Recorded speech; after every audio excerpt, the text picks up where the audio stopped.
Hello guys, एक हम बहुत सुंदर बहुत धमाकेदार सोहर लेकर आई हूँ।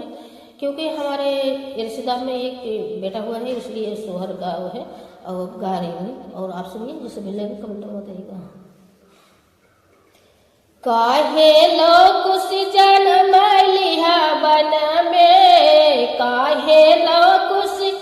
जन्म लिहा बन में, काहे लव कुश जन्म लिहा बन में, काहे लव कुश जन्म लिहा बन में, काहे लो कुछ जन्म लिहा बन में, काहे लो कुछ जन्म लिहा बन में, काहे लव कुश जन्म लिहा बन में, काहे लव कुश जन्म लिहा बन में। जो हिया होते राजा दशरथ, जो हिया होते राजा दशरथ,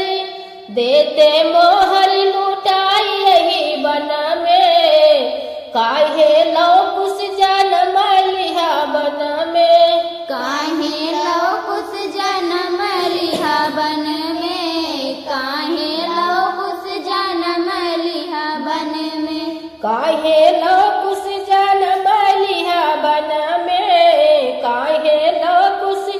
जन्म लिहा बन में, काहे लव कुश जन्म लिहा बन में, काहे लव कुश जन्म लिहा बन में। जो हिया होती सासू कौशल्या, जो हिया होती सासू कौशल्या, देती चढ़ुआ चढ़ाई यही बन में, काहे लो कुछ जन्म लिहा बन में, काहे लव कुश जन्म लिहा बन में, काहे लव कुश जन्म लिहा बन में, काहे लो कुछ जन्म लिहा बन में, काहे लो कुछ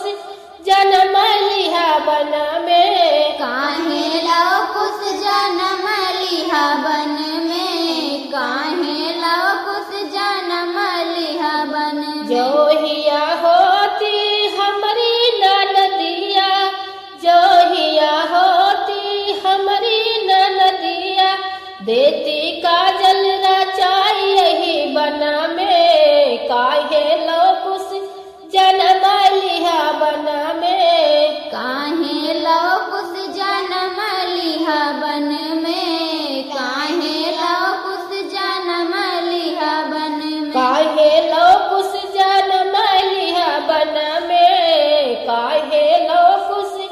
जन्म लिहा बन में, काहे लव कुश जन्म लिहा बन में, काहे लव कुश जन्म लिहा बन में। जो हिया होते भैया लक्ष्मण,